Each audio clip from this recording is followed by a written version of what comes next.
What's going on, YouTube? And welcome back to another episode of Ramon Reacts. And as you can see, got Young Dunn, the Sauce God. I hated working with this guy. So, yeah, this is going to be a work story. We're going to go ahead on and get into it and see what they're talking about. That's when I decided that I hate this dude. You know, if you want to finesse the system, suck up to the bosses, jerk off all day in other departments, and gossip like a teenage girl, fine. But give me my goddamn credit. You probably stole his idea or something. Yeah, I hate that. That's why I don't even So say. I worked a few jobs before I became a YouTuber, and to be honest, a part of me kinda misses it. Because once you're out of school, the workplace is the last place where you don't have to try to make friends. You know, like at school and at work, making friends just kinda happens. When you're forced to be around the same people on a regular basis, it's only a matter of time before you start finding things in common. I mean, how many best friends and relationships have been the result of just being randomly placed in the same room as somebody else because of a class or a job? But not everyone you meet at work is cool, right? For every chill, funny, likable person you meet at work, there's gonna be someone else that just knows how to get under your skin. Well, today, I'm gonna be telling you a story about a coworker who I really grew to dislike. So, a lot of you know that technically my first real job was working for McDonald's back in Broward, Florida, my junior year of high school. But it didn't take me more than a couple months to get fired, so I don't really count as my first real job.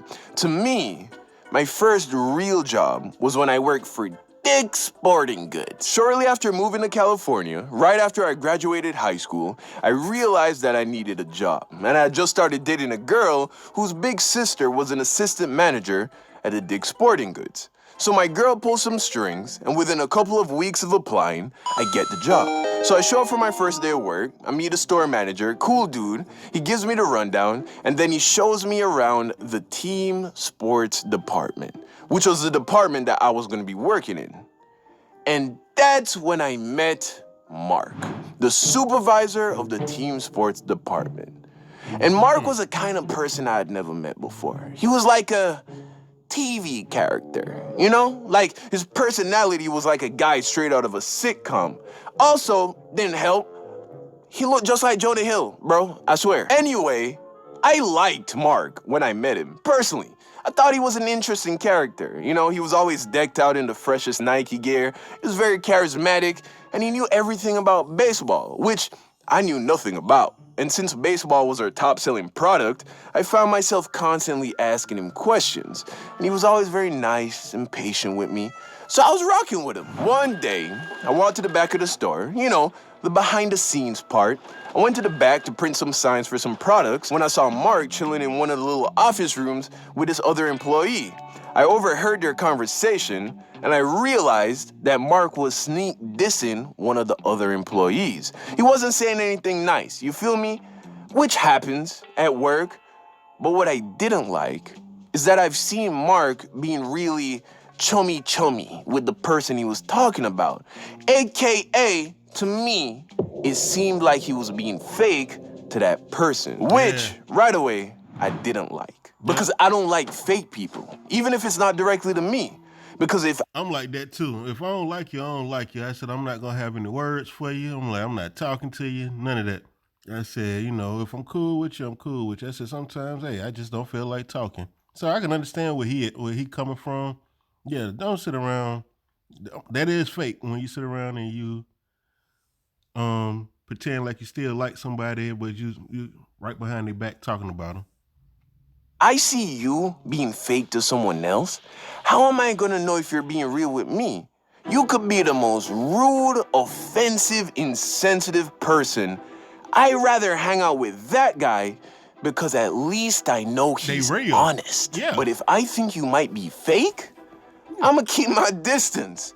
So I started to do that. But I still liked Mark as a coworker. I just knew right then and there that we were never gonna hang out outside of work.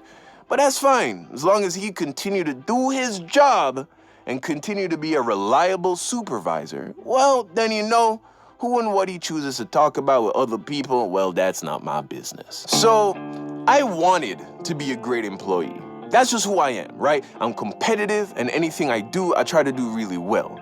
So anything that was asked of me, I tried to do at a high level and with a great attitude. And I don't think it took long for Mark to recognize that. Because in a matter of days of working there, Mark had me running around the store doing everything, right? Cleaning the bathroom, moving heavy equipment, organizing the back room, fixing apparel, any and everything. And at the time, I didn't think anything was wrong with it. You know, I was a new guy. I had to earn my stripes, and I was getting paid by the hour. So I did what Mark told me to do. Yeah, I will say,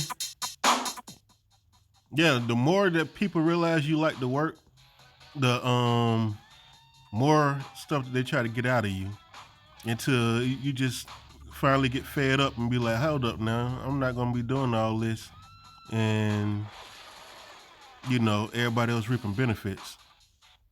But the longer I worked there, the more I started to notice that Mark wasn't around his department very much. He spent a lot of time in the back office, chopping it up with the store manager. That, or he was in the golf department playing on the golf simulator. And after a while, I realized that this dude was just offloading all his work onto his subordinates. Eventually, other employees started to let me know that this is just what he does. So one night, I'm closing the store after a very busy day, and my department was in shambles, right?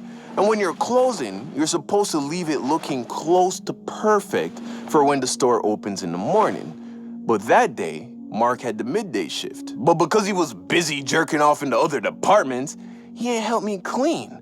And because he wasn't there, I had to do all the customer service. So no one was cleaning the department. So when he clocks out some hours before me, I'm the one stuck cleaning the entire department that has been a mess for the whole day. But I accepted the challenge. I was literally running around the department, cleaning as fast as I could. I did all the go backs, I tidied up the storage room. I went off, okay? And by the time I clocked out, my department looked amazing.